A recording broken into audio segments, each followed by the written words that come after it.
শুভ অষ্টমী সকলকে। আজকে অষ্টমীর অঞ্জলির পর এটা আমাদের পেটেন্ট ব্রেকফাস্ট। লুচি, আলুর তরকারি, ছোলার ডাল, রসগোল্লা আর গোলাপ জামুন। সো কি করতে হবে?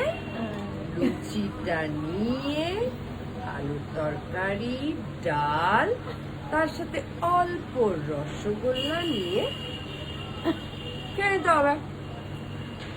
শুভ শারদিয়া। নমস্কার, গোল্ডেন টিউলিপ সল্টলেক কলকাতা আপনাদের পরিবেশন করছে শারদিয়ার মহাভোজ। এই বিশেষ সংযোজনে আছে বিচিত্র বাফেট, যাতে রয়েছে ভেজ এবং ননভেজের এক ইউনিক কম্বিনেশন অ্যান্টিপাস্তি রেস্টুরেন্টে। তেমনই নয়ডে পাবেন নানান বাঙালি খাদ্যের সংযোজন। বুকিংয়ের জন্য কল করুন 9073353595 অথবা 9073310029। ধন্যবাদ।